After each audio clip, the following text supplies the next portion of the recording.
Welcome to another edition of Anthony T's Horror Show. I'm Anthony T. In this edition, it is the 7th Annual Horror Show Awards. Meaning, this episode, I'll be handing out my version of the Oscars in the world of horror. I do this every year around this time. I know it's running a little late this year, but it is here finally.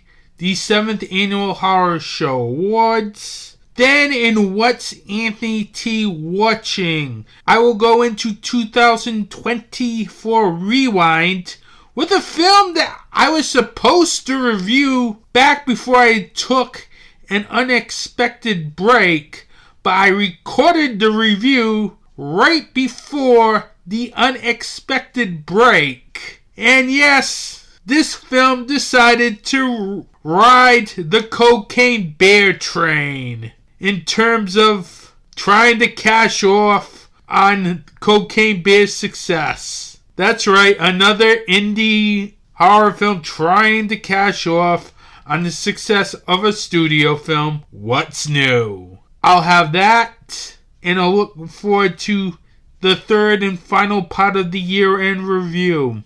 I'll be back with the 7th Annual Horror Show Awards. Every day there's a family struggling with hospital bills to care for their sick child who is fighting an illness. There's a woman who is fighting breast cancer and is having trouble making ends meet while paying for their treatment. And there are burn victims that are going through treatments to heal their deep wounds. There is a charity in the horror community that helps these people. Scares That Care is an organization that helps families deal with the bills for their child. They help women get the treatment they need to fight breast cancer, and they help people who are dealing with severe burns get the help they need to heal. Scares That Care is a 100% volunteer organization and 501c3 nonprofit charity that is dedicated to helping these people in fighting real monsters. To find out more information or to donate to Scares That Care, you can go to www.scaresthatcare.org. Every donation helps Scares That Care fight real monsters. Welcome to the 7th Annual Horror Show Awards. Now, a quick recap of the Horror Show Awards. This is usually the Oscar version of it, meaning it's the best of awards, like say best performances, best direction, best screenplay, best independent horror film. So it's kind of my version of the Oscars. I do this every year. This is the 7th edition. As I always start off the year after the Horror Whammies with the Horror Show Awards. With that, let's get the Horror Show Awards going for the 7th Annual Edition. First category: Film or Film Studio that surprised me in a good way, either in something I didn't expect or a film that surprised my expectations. Last year I chose Full Moon Features receiving 3 5-star ratings. I know they didn't do that this year, but they did get some 4-star ratings. So they're still on the right path, I think, that studio. As I think Charles Man's done a really good job the last couple of years with that studio. The 7th Annual Horror Show Award for Film or Film Studio that surprised me in a good way, either in something I didn't expect or film that surprised my expectations, goes to Terrifier 3 debuting at number 1 at the box office. Now, when I first heard of Terrifier 3's release date, there was no way in hell this film would get a week at number 1 at the box office. Because the week before that, Joker 2 opened at the box office. And that's usually a popular property. In fact, a popular DC property. But Joker 2 took a shocking nosedive in week 2 of its release. It was like, I think, 82%, if I'm not mistaken, from its original week 1 gross. That was good enough for Terrifier 3 to open with 18 plus million. Now, I did not expect this film to open at 18 plus million. Seriously. I was expecting maybe 10 to 12 million. And that was like the high end of it. I figured it'll probably top its gross from the second film in theaters. But I never expected this film to be a major hit at the box office. Seriously. As this film really grossed a ton of money at the box office. As it debuted with $18 million, which is amazing for an independent horror film of that budget. As this wasn't a big budgeted horror film. This was maybe what? A $2.5 million horror film? And it grossed $18 million in its opening weekend, finishing up its US box office run at $54 million. Which is very good for an independent horror film. And I believe it was the second highest grossing independent horror film of the year, behind Longlegs. I could be wrong, but still, it's amazing. It didn't have much marketing, nothing. It solely relied on its fan base, and its fan base showed up, along with new people. And that's why Terrifier 3 succeeded at the box office. Next category, Best Special Effects. Last year, I chose Evil Dead Rise. The 7th Annual Horror Show Award for Best Special Effects goes to Terrifier 3. The Terrifier franchise never ceases to amaze me here, as each of the first 3 films of that franchise has won a Horror Show Award for this category. There is a reason why the Terrifier franchise continuously wins Best Special Effects, because it's just way out there. Seriously, they're extreme enough, ballsy, and the effects are very good and grotesque. That doesn't even come close to a lot of these horror films. Sure, The Substance gave Terrifier 3 a run for its money in this category this year, but at the end of the day, with that killer chainsaw scene in the shower, plus the opening of the film, plus various other points, how can you not give this film Best Special Effects? And I don't think Damien Leone did these special effects for this film. But you could see that his vision for the effects is there. Literally. Because seriously, you got that scene that topped the bedroom scene in Terrifier 2. With the shower scene in Terrifier 3. That was just such grotesque effects. Very disturbing looking effects. And that's what really made the effects of this film very good. The effects looked very disturbing. Seriously. From the effects to the doc imagery, the special effects in this film really was on another level from Terrifier 2. And it also helped. It had a bigger budget than Terrifier 2. So, basically, when you have a bigger budget, you can amplify the effects, and Damien Leone and crew did that in a big way. That's why I gave Terrifier 3 Best Special Effects, as now every entry in this series has won Best Special Effects at the Horror Show Awards. They might as well just rename this award the Damien Leone Award. Even though he didn't have much part of the effects here, but still, his name is on this film as director. So you might as well just rename that award the Damien Leone Award. Seriously. Because 3 Terrifier films in 3 wins for Best Special Effects at the Horror Show Awards. Next up, Best Score. Last year, I chose No One Will Save You. The 7th Annual Horror Show Award for Best Score goes to Nosferatu. Now, this is a very late entry. I mean late entry into the 2024 race for Best Film. because I saw this film literally the day after Christmas. That's right, Nosferatu got released on Christmas Day, and it's doing very well at the box office, which is a shocker here. Seriously.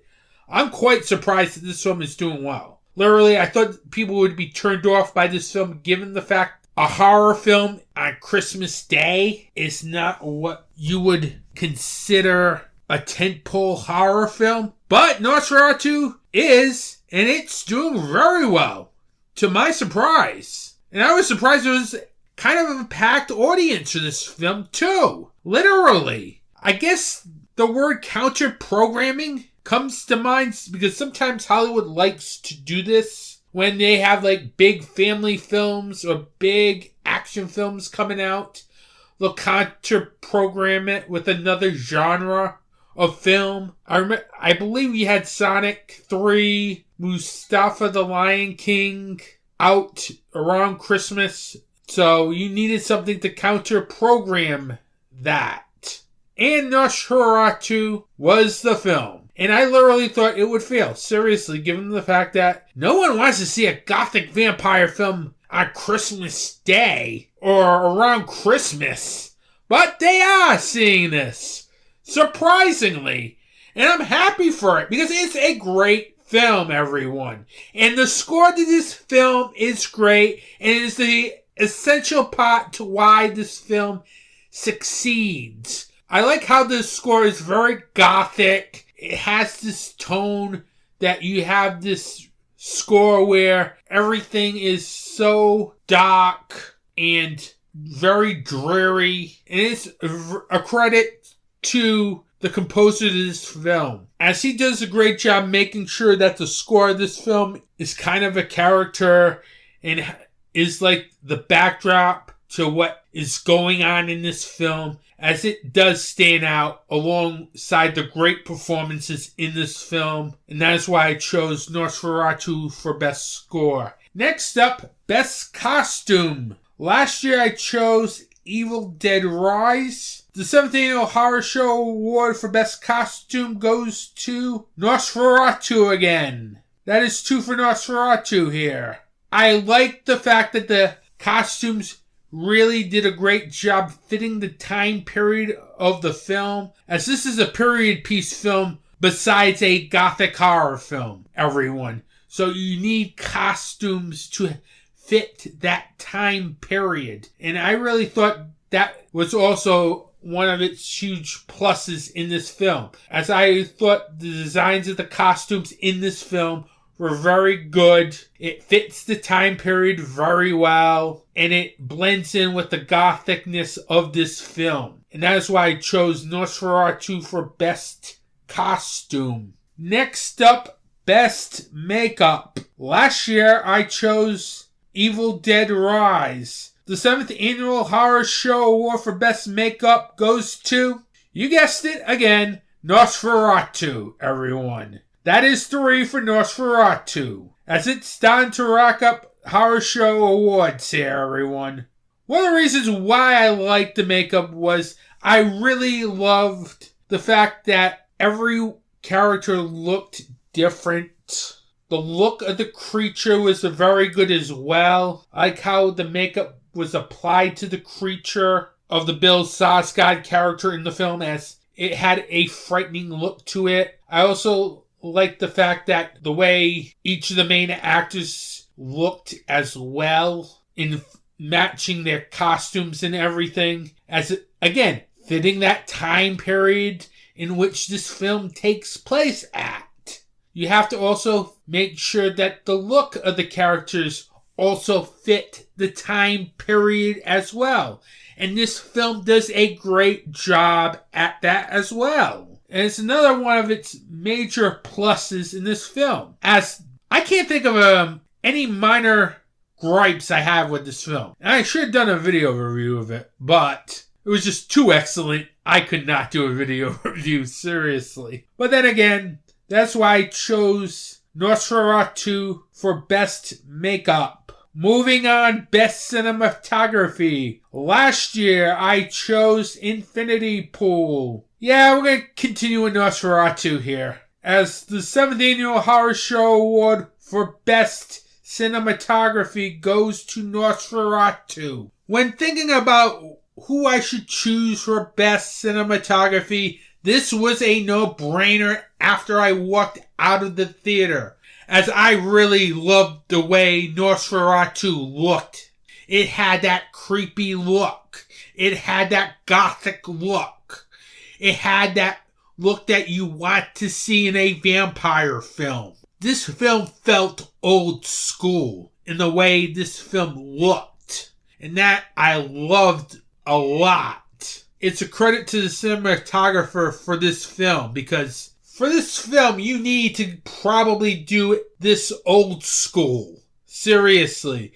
You can't just try to do this new school and try to get away with some stuff. This had like an old school type feel to it. I think in the way this film looked, with the way he chooses to make the picture look and everything, it just succeeds at all levels. And that's why I chose Nosferatu for Best Cinematography. Moving on, Best Editing. Last year I chose No One Will Save You. The 7th Annual Horror Show Award for Best Editing goes to Nosferatu.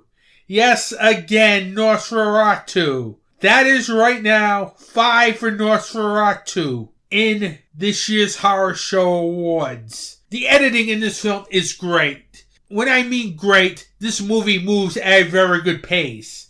I know a lot of people probably might get bored with the material and everything, but this is a throwback film. You cannot have this like 90s or 2020 style film with Nosferatu because it's not going to work. Seriously. You have to go back to like the heydays of cinema, like the original Nosferatu or the Werner Herzog Nosferatu films, in order to achieve a Nosferatu film that is methodical, very gothic, and very gloomy. And this film does that. And it helps that it had a great editor on board too, as he does a great job making sure that this film is edited properly. He makes sure that nothing is overdrawn. He makes sure that everything just moves at a very good pace. Because if this film does not move at a very good pace,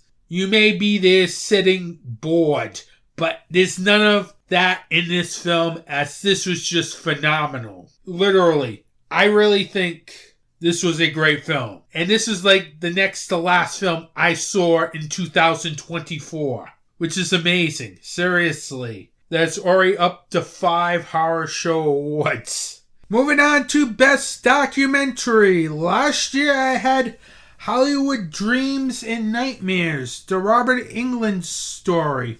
The 7th Annual Horror Show Award for Best Documentary goes to Dario Argento Panico. This is a foreign language documentary, everyone, that really focuses on Dario Argento writing his latest horror film. This is a documentary that focuses more on the career of Dario Argento, and it revisits some of his isolation where he dreamed up his most iconic films, removed from distraction to explore his dark imagination.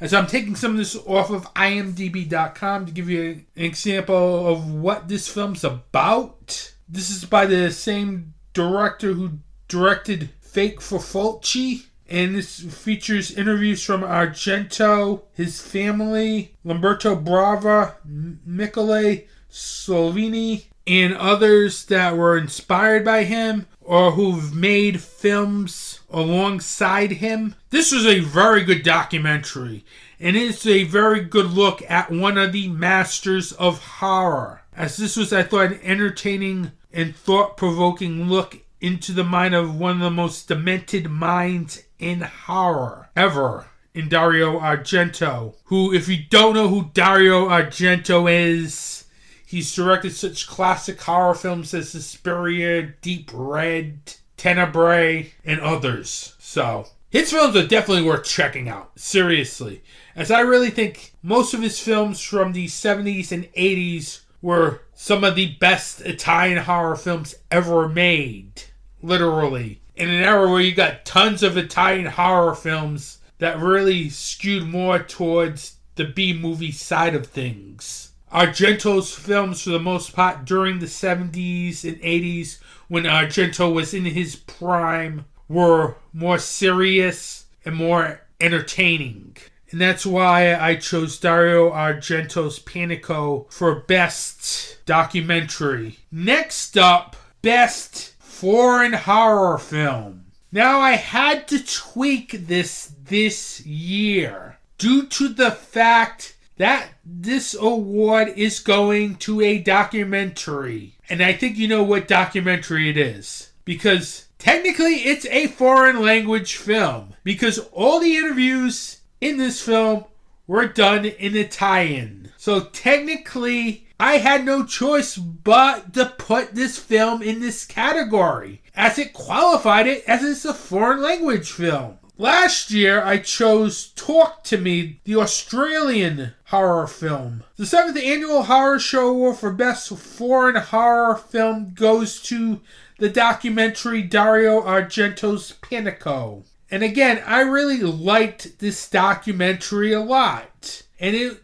was one of those things where this was a foreign language film as well. And I had to go with that because, well, it was the highest ranking foreign language film on my year-end list. Because usually you're thinking foreign language horror film, you're thinking I'm going to choose another foreign language horror film. But when I look at the rankings in my best of list, Dario Argento's Panico is the highest ranking foreign language film. So that is why, by default, it has to win this award as well. Don't get me wrong, Infested was a very good foreign language film. But at the end of the day, when I look at all my foreign language horror films, and the list does include documentaries, Dario Argento's Panico is the highest foreign language film.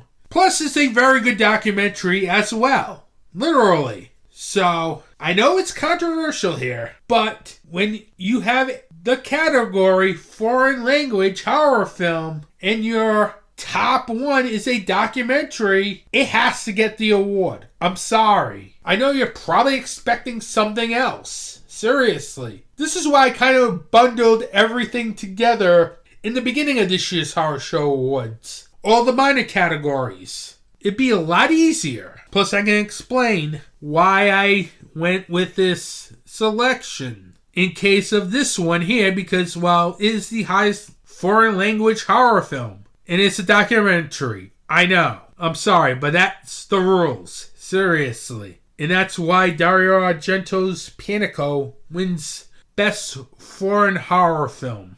I allowed documentaries into my top 10 horror films of the year. It should be the same for Best Picture, Best Indie Film, Best Foreign Film, etc. Documentaries can win those categories. And it did here. So I know you're probably expecting another film to win this award, but this was the highest ranking foreign language film of the year.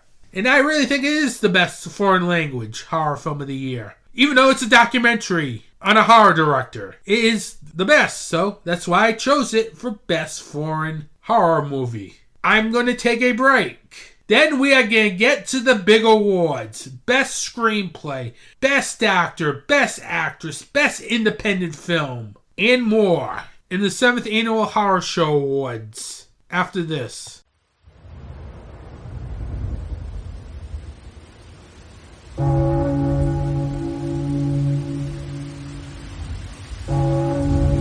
Welcome to Dark Discussions, your place for the discussion of horror film, fiction, and all that's fantastic. a weekly podcast where the discussion is about the most recent horror and genre films. Intelligent talk on a genre that deserves intelligence. A conversation between co-hosts discussing not only the film, but also the connotation that the directors and screenwriters are trying to articulate. When you want more than a review, listen to Dark Discussions. And speaking of perception, there's just one more scene I want to talk about, which is after Caleb discovers that Kyoto's a robot. Kyoto kind of peels off her skin, showing him what's underneath. Now, wait a minute. I know where you're going with this, but tell me you weren't already thinking this 15 minutes earlier in the film. Exactly what he's thinking at that moment. Which is he's a robot, too. Oh, I considered the possibility. Right, and that's what I like, is the fact that the writers were smart enough to know that this is what the audience would be thinking. We've all seen Blade Runner. Right, exactly. www.darkdiscussions.com, wherever podcasts are found.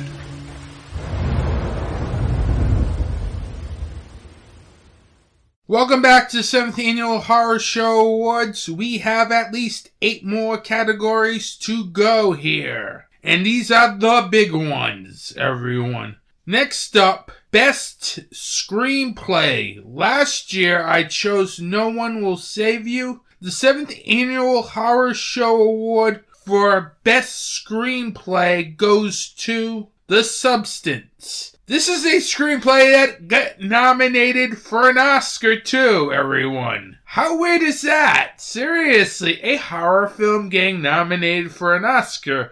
But that did happen in 2025, everyone. As you had at least 3 films nominated for various awards in the horror genre at the Oscars. Of course, you have Nosferatu for mostly technical stuff, including cinematography. You had Alien Romulus get Best Visual Effects. And you get The Substance, which got the big ones, including Best Actress, Best Director, Best Picture, and Best Screenplay. And it's no secret why it won the Horror Show Award for Best Screenplay. This was a very original screenplay, everyone. I really thought there was a lot of depth in this screenplay. I liked how this is a character study on the effects of stardom in Hollywood. I like the fact that this film explores a lot of things. Ageism in Hollywood. The fact that stars can be so obsessed with the limelight. And of course it has a very interesting story to it with the whole body swapping elements.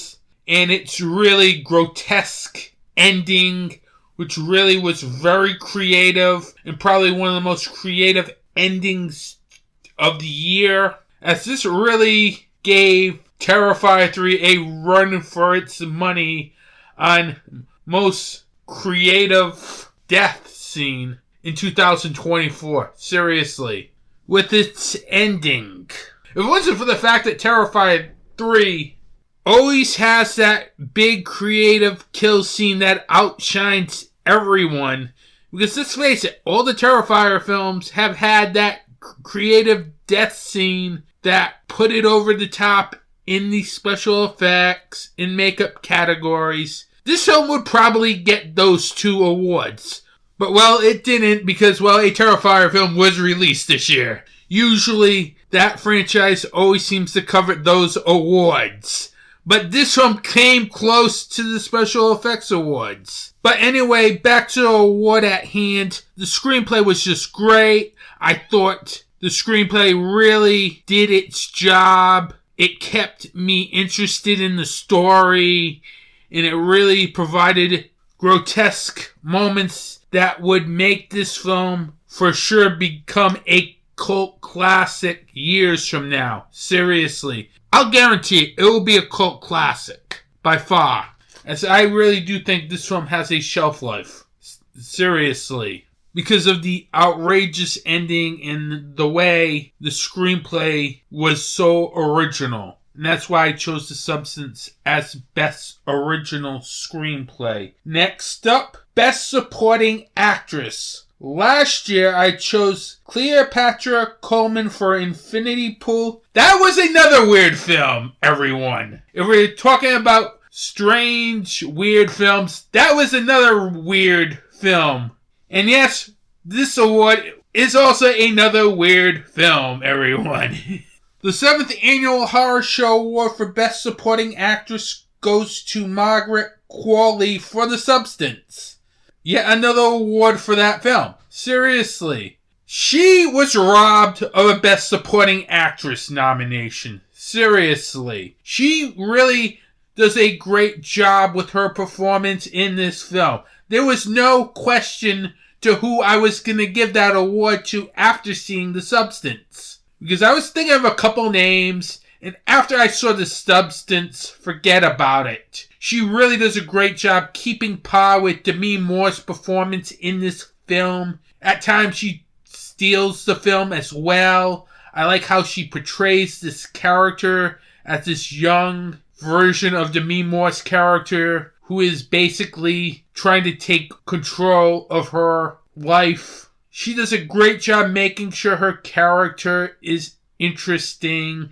She does a great job making sure that she makes her character entertaining and makes sure that she balances out her performance between what we see in the beginning of when she shows up in the film to that fight with the Demi Moore side of her, which is another crazy scene from that film, literally. So, I don't know why she didn't get a Best Supporting Actress nomination for the Oscars. Maybe because Demi Moore was in this film and a lot of people overlooked her performance. So, I really don't know why she did not get nominated, because she deserved to get nominated for this film. As she and Demi Moore are the two main reasons why this film really succeeds and why The Substance is very entertaining.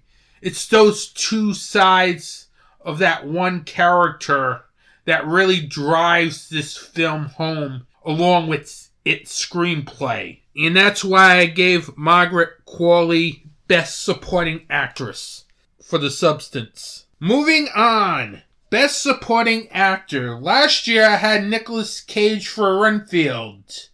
The 7th Annual Horror Show Award for Best Supporting Actor goes to Kevin Bacon for Maxine. It seems like the last 3 years have been big-time actors getting this award. You had Ethan Hawke in 2022 with The Black Phone. Last year was Nicolas Cage. This year, Kevin Bacon for Maxine. And this was a category where I could have gone maybe 3 or 4 ways with this one, as there were some really good supporting performances this year. You had Dan Stevens in Abigail. You had Giancarlo Esposito for Maxine. You also had Dennis Quaid for The Substance. You also had William Dafoe for Nosferatu. But here I chose to go with Kevin Bacon for Maxine because he literally steals the film every time he's in this film. He plays a sleazy PI stalking Maxine throughout the film. Every time Kevin Bacon was on screen in this film, he literally stole this film from Mia Goth. Seriously. One of the things I liked about Kevin Bacon's performance, as he really makes his character very unlikable. Seriously. That is like one of the most unlikable horror characters I have seen in quite a while that isn't the killer. Yeah, you get a lot of characters that are not likable, but this guy was very unlikable. Literally. It was more like you couldn't wait till this character got killed off in this film. And that's a credit to Kevin Bacon and his acting, as he really does a great job putting the effort into making this character very unlikable. He does a great job with his scenes with Mia Goth in the film. He does a great job making you not like this character at all. There is nothing to like about Kevin Bacon's character in Maxine at all. In fact, he's probably one of the most unlikable characters I've seen lately in horror. And that's in a good way. It's not like It's not he was so unlikable in a bad way. It's like, oh, he's so annoying. I don't want to see this character. He made you feel like he was a sleazebag. From the moment he popped on screen, you knew you did not like that character at all. Seriously. You felt creeped out every time Kevin Bacon was on screen in that film. And that is a credit to Kevin Bacon and also Ty West's direction of that character, as he really does a good job. And that's why I chose Kevin Bacon for Best Supporting Actor. Next up, Best Actress. Last year, I chose Kaitlyn Devers for No One Will Save You. The 7th Annual Horror Show Award for Best Actress goes to Demi Moore for The Substance. You knew that was coming after I talked about it during Best Supporting Actress, because literally Demi Moore was great in this film. And really, she deserved that nomination. As I really did not think this was a career achievement nomination, this was actually earned nomination. She does a great job in making sure her character is completely obsessed with stardom. From the beginning of the film, where I believe she receives her star on the Walk of Fame, to then getting fired by her producer for being old, she becomes so obsessed she turns to a drug, which allows her to become young again by swapping bodies. Then when that doesn't go well, she becomes all enraged, and from there she really does a great job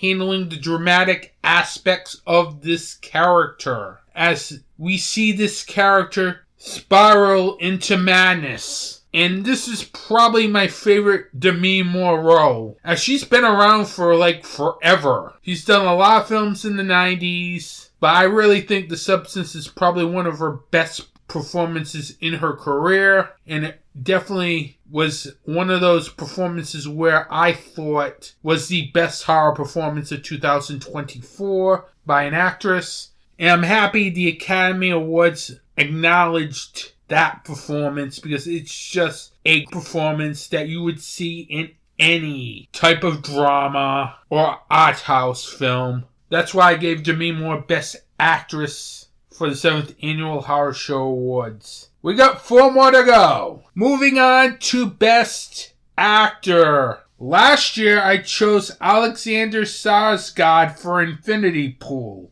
And I really gave some thought of giving Best Actor to his brother Bill Skarsgård for Nosferatu, but I could not let this performance slide.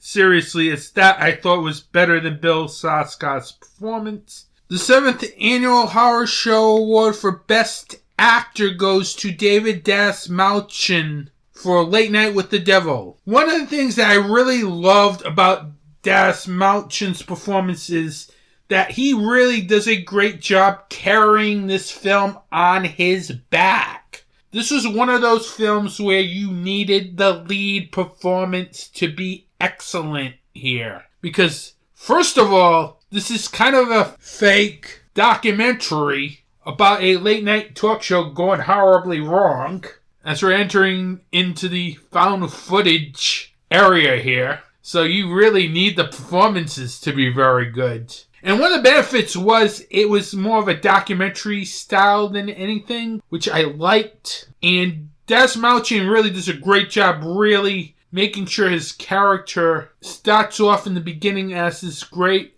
late night talk show host, as this begins like a regular episode. Then it really turns demonic quickly. And then things go from bad to worse when he decides to do an exorcism on live TV. Never a good idea. But anyway, one of the things that I really liked about Dastmalchian's performance was the fact that he really does a great job with the way he approaches his character in this film.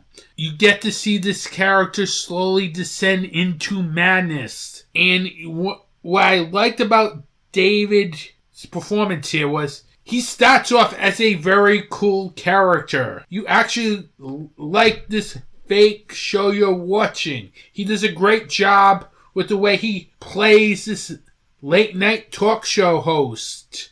But once things get going, he really takes that character to another level. As he really does a good job really interacting with the material that he has. He does a really good job making sure that his character is not losing his mind. And that's what really, I think, makes this a very good film. Is the fact that he great chemistry with his co-stars. He really gets the material in this film, and he really helps drive this character, as this is a character-driven film, as this is focused on one character, his character. As without his performance in this film, I think this film goes nowhere. Seriously. You needed someone who had that charisma to take that character to another level. And Dalmatian does it very well here, as it really was one of my favorite performances of the year. And once I saw this film, I figured no one else was going to beat him for Best Actor, because the presence he had on screen in this film was just great. And it really made me love Late Night with the Devil, to the point where it's going to be on my top 10 list of 2024. I'm telling you right now, it's on my top list of 2024. Because most of it is his performance. And that's why I gave him Best Actor.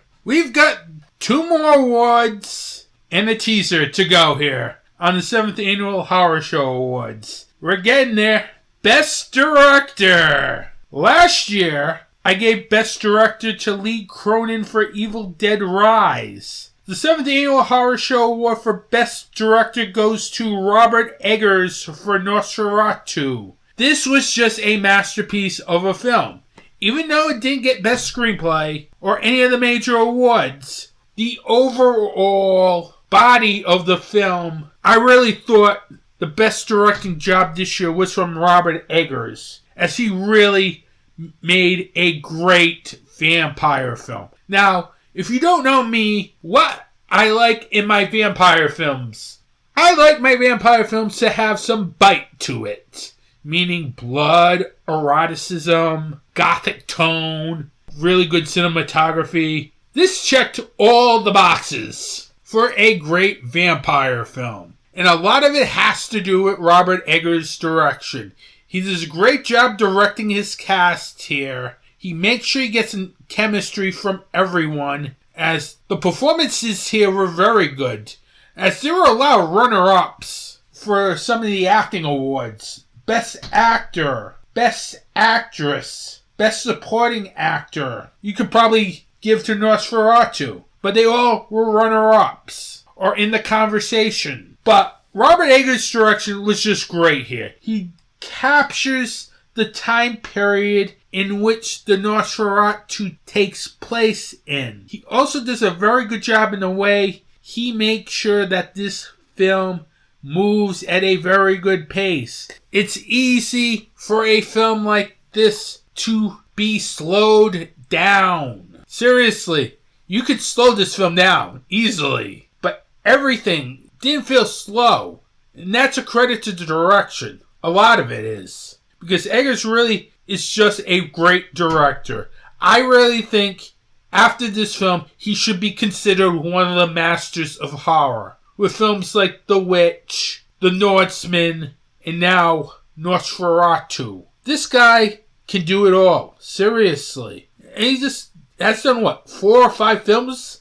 And pretty much all of them have been great films. This guy has not done a bad film yet. Usually by now you have done a bad film. But he hasn't. It shows that this guy is a very competent director. And he can make great material. He can make sure his actors are giving great performances. Not like horror level performances, more like Oscar type performances. And he also captures those time pieces very well. And that's what I like about Robert Eggers. he's just a great director. And he really does a great job with the way he handles Nosferatu, as it really has now made me want to go back and check Nosferatu films. Because I'm kind of very interested after seeing this film. Seriously. Very interested. And that's why I chose Robert Eggers for Best Director for Nosferatu.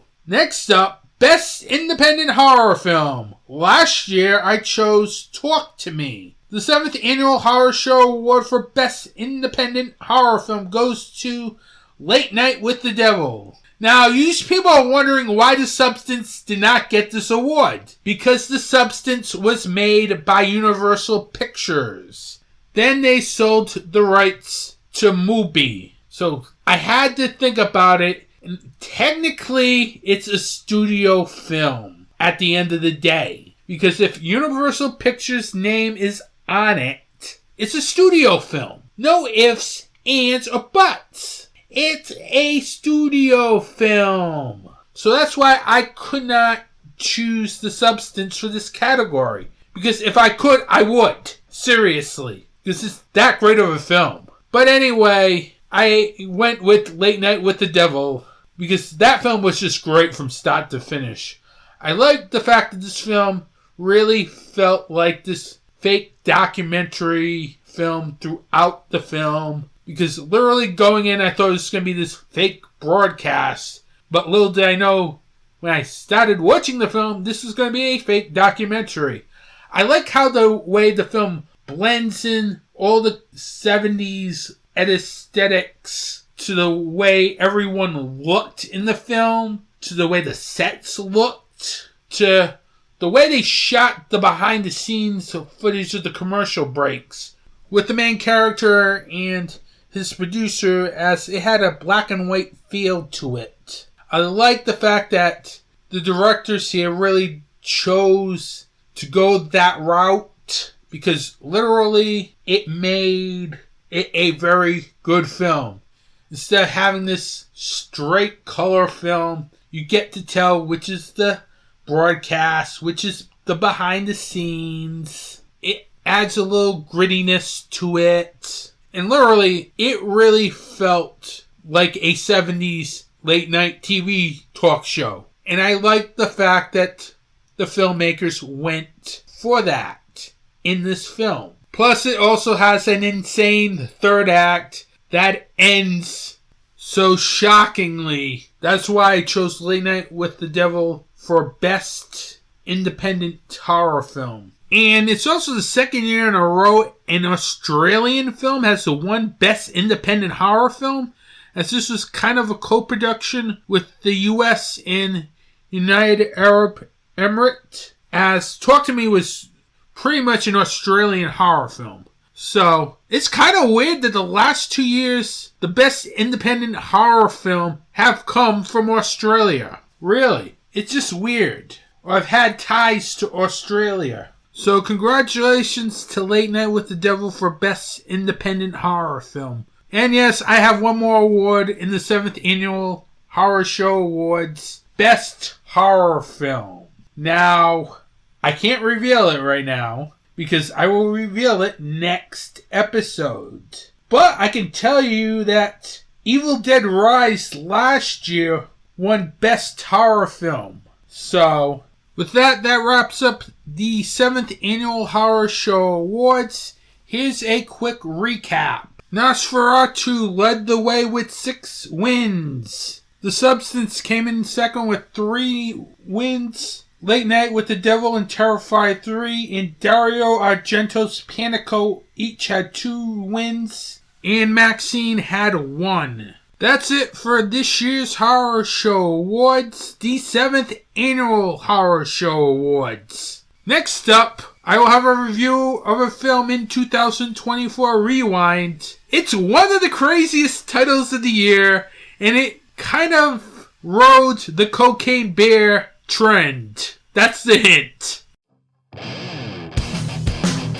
If you want to find out the latest news for Anthony T's Horror and Wrestling Show, you can follow the podcast on the Slasher app, Facebook, and Instagram at Anthony T 90s horror and wrestling. You can also listen to the podcast on Apple Podcasts, Spotify, Pandora, DocDiscussions.com, and the Film Arcade Media YouTube channel at youtube.com/FilmArcadeMedia.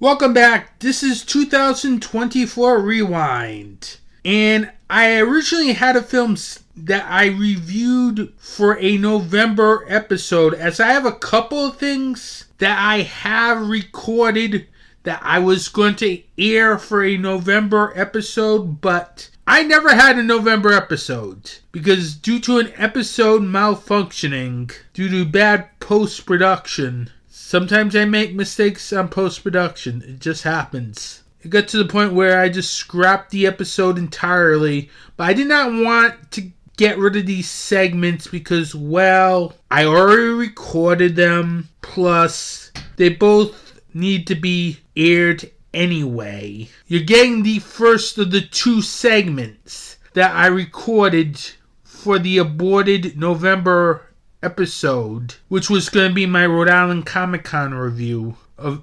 2024. I have another segment, and yes, I know about Tony Todd's passing. That's the other segment. That segment will air not next episode, but the episode after, because I've got to do two in memoriam segments on that episode. As I still also have to do one for David Lynch as well, as you'll get my thoughts on the career of David Lynch. So, I haven't forgotten about the Tony Todd segment. I know that happened. And you will get my thoughts and everything on the passing of Tony Todd in a future episode of the podcast. More than likely after the best of episodes. But for now, here is my review of Cocaine Werewolf, a part of 2024 Rewind.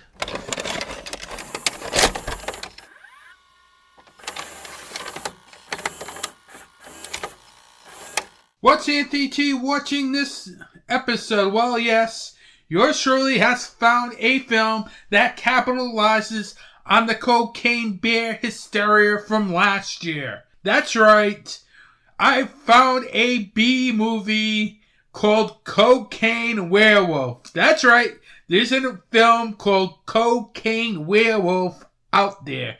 And it got released this year in 2024. It just amazes me how everybody just continues to find the latest outrageous trend and just run with it. And, of course, this is coming from Cleopatra Records, home of Glenn Danzig's Veronica. We all know how much I hated that film. Yeah, probably one of the worst reviewed films on this podcast, by far. But anyway, I figured I'd review another film since the last film, The Black Mass, was a very good film. The official plot synopsis from IMDb.com. Cocaine, cash, and a crew filming a horror movie in the mysterious woods of northern Pennsylvania clash when an unexpected visit from a werewolf literally enters the picture. Cult filmmaker Mark Polona, with nearly 100 film credits on his resume, delivers quite possibly his most entertaining venture to date with a gothic industrial rock soundtrack courtesy of Cleopatra Records, perfectly setting the mood for one wild and crazy howling at the moon. Okay, I just also added the second half from the video box of the film, or Blu-ray case, to be exact. I always call it video boxes. I don't know. I love the days of the video store. I just do still. I miss it so much. But anyway, my thoughts on Cocaine Werewolf. Well, I went into this film thinking it's probably going to be a cheesy B-movie.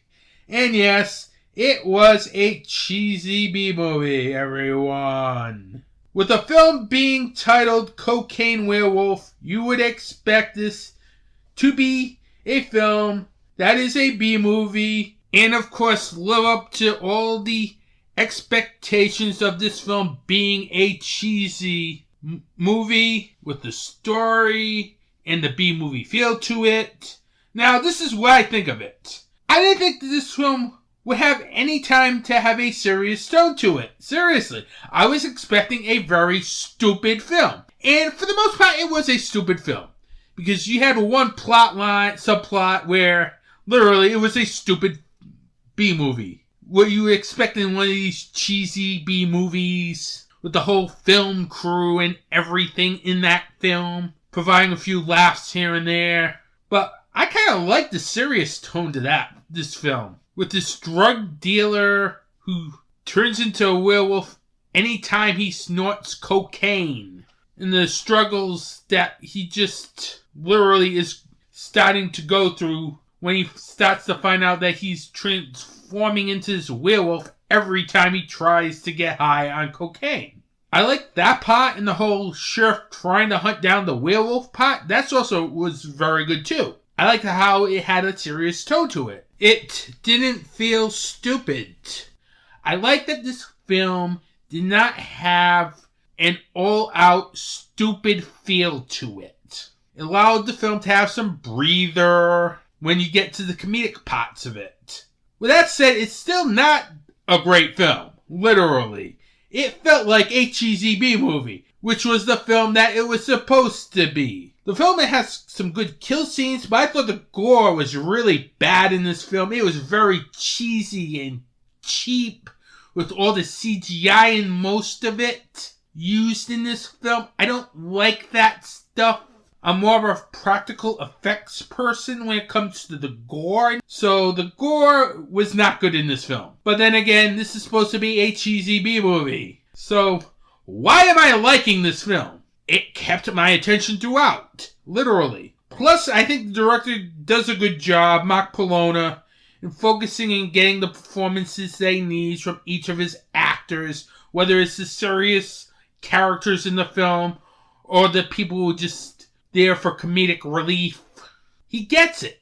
It's good enough. It's passable. Is it a very good film? No. I don't think it was a very good film. It's not something I would give the 4-star recommend to, but it was a good film.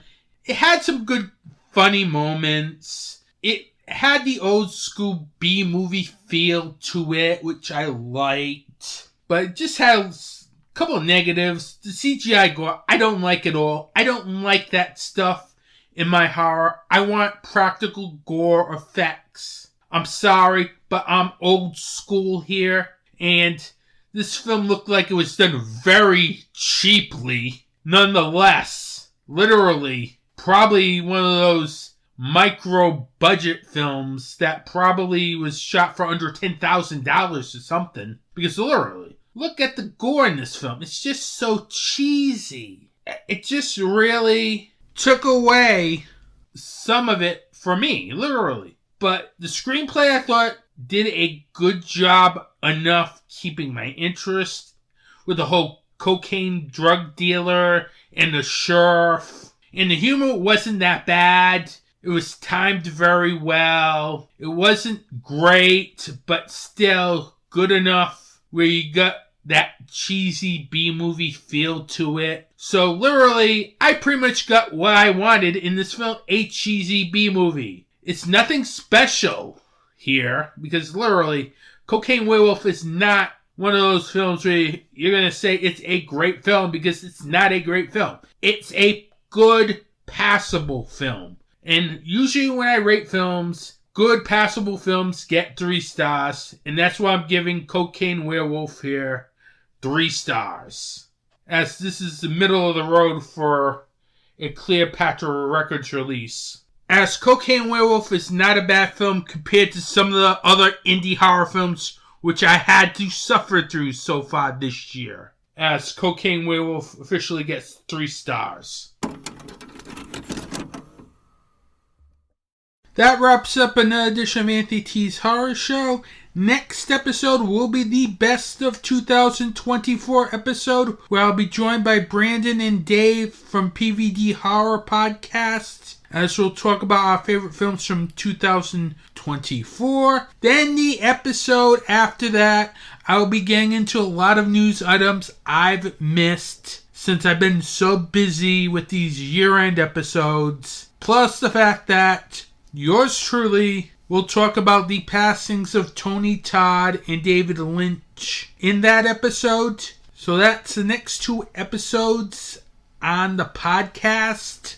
With that, I want to thank you for listening to this podcast. If you like this podcast, don't forget to subscribe to this podcast on Apple Podcasts, Spotify, Pandora, and other podcast providers. Don't forget to like the official Anthony T. Horror Show Facebook, Instagram, and the Slasher app at Anthony T. Horror Show. With that, I want to thank you for listening to this episode. Have a good day and support indie horror.